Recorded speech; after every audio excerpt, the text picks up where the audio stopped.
If you look at yield curves, look at the Treasury yield curve, Euro dollar futures yield curve, German Bunds yield curve, they're all inverted. They're all inverted. Now, inversions happen, just meaning the longer term rate is lower than the short term rate. We're seeing something globally we've never seen before. And it is the best single indicator of a recession. The last time we saw anything like this was in 2007, just ahead of the 2008 financial catastrophe. We will now bring you clips from the interview. Please watch, share, and like this video.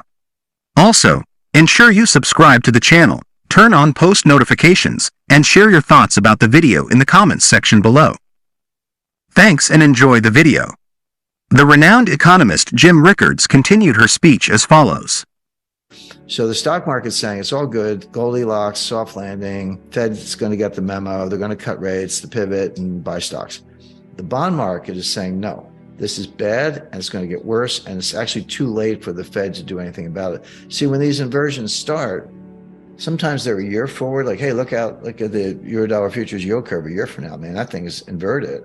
But what happens is, as you get closer to the actual thing you're worried about, the inversion gets nearer and nearer. Now it is literally a month away or less. So that's like a big red siren, flashing light, whatever you want to call it. Okay, whatever your baseline is, probably treasuries, 2-year notes or 5-year notes or whatever, they will come down a lot. Not right away. We may still be a month or two away on this, but they'll come down a lot. And then corporate yields will go up a lot because of the recession, because of deterioration, increased bankruptcies, reduced revenues, et cetera. So those spreads will blow out. And it's important to remember, interest rates are a lagging indicator. Everyone's like, well, how could interest rates be going up if we're in a recession? The answer is, as you get closer to recession, who figures it out first? Well, the Fed figures it out last. They're usually the last to know. Wall Street is second last to know. The people who figure it out first are actual business people, entrepreneurs, restaurant owners, dry cleaners, taxi drivers, or even medium-sized businesses. They see it. If you're in the trucking business, it's real time. If inventories are sky high and new orders are being slashed, you're not moving anything by truck. So there are certain businesses that are concurrent. The yield curves I was talking about are very good forward indicators. They tell you what's going to happen next. A lot of business people are living in the real world in real time. They know what's happening now, and the stock market tends to figure it out later. But as far as banking and credit is concerned, what happens is, if you're a business person and you see business heading down, fewer customers, whatever, you go out and borrow all you can. You're like, hey, there's a really bad recession coming. If I got lines of credit, I'm going to use them up now. I don't want my bank changing the terms. I said, I'm going to borrow everything I can. And that creates a demand for funds, and interest rates go up. And then the recession hits, and the bankers go, what's going on? Credit losses start going up. And then they just turn off the spigots and they raise standards, they stop doing loans. And then interest rates will start to come down. Interest rates peak after the recession has already begun. So interest rates may not have peaked yet. Even the treasury market. So that's not unusual. Now, here's what the Fed is missing, or maybe everybody's missing. When you hear these layoff announcements, people are like, well, if they're laying off, why isn't the unemployment rate going up? Well, the answer is they have to announce the layoffs. There's all kinds of statute, SEC. So if I'm going to fire 10,000 people, I got to tell the world I'm firing 10,000 people. It doesn't mean I fire them that day. I might fire them on a rolling basis over the next 30 days. And it doesn't mean they walk out the door empty-handed and head for the unemployment office. I might give them 3 months severance, 6 months severance, et cetera. And so when do they actually show up to the unemployment office and say, give me a check? It might not be till this spring.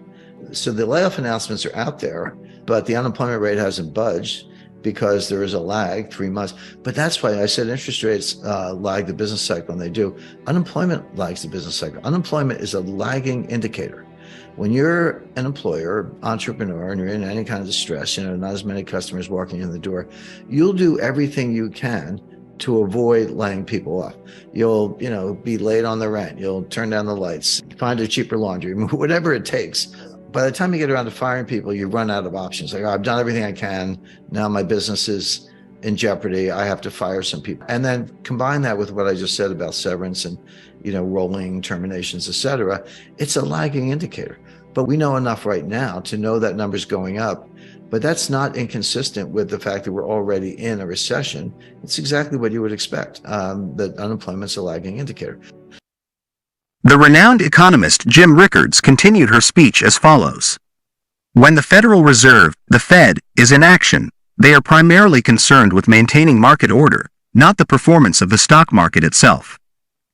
What they truly care about are disorderly markets. This means they are not particularly alarmed if stock prices are gradually declining, for example, by 0.5% or 1% each day, with lower highs and lower lows. In such cases, the Fed is unlikely to intervene to rescue the stock market. Their concern is when market behavior becomes disorderly. Instances of market disorderly behavior that have caught the Fed's attention include the severe stock market drop in March 2020 at the height of the pandemic, when stocks plummeted by about 30% in a matter of 2 or 3 weeks. The financial crisis of 2008 was another example of disorderly market behavior, characterized by a rapid and steep decline. The Fed is concerned about such situations because they can trigger a self-reinforcing negative cycle, potentially leading to a scenario reminiscent of the 1929 stock market crash. The Fed's response is to adjust their monetary policy when they perceive markets to be in disorder. They may halt interest rate hikes and possibly cut rates to restore order. This action is expected to occur at some point, but it hasn't happened yet. It's not a result of a Goldilocks scenario, an ideal economic environment, but rather a response to a crash landing.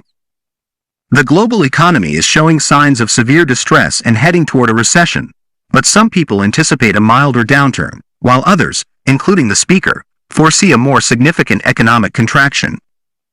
In this complex scenario, it's essential to consider 3 narratives: the Fed's perspective, the market's view, and the reality of the situation.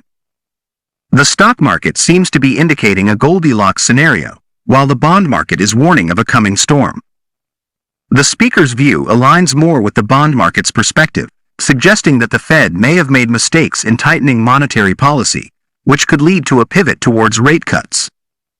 However, this pivot isn't driven by a well-executed soft landing strategy but rather a response to the Fed's errors and their late recognition of the economic challenges, a pattern that has occurred repeatedly since the establishment of the Fed in 1913. The speaker refers to the 2018 episode when the Fed continued tightening policy while the stock market experienced a substantial drop, emphasizing the Fed's focus on their mission rather than the level of the stock market itself.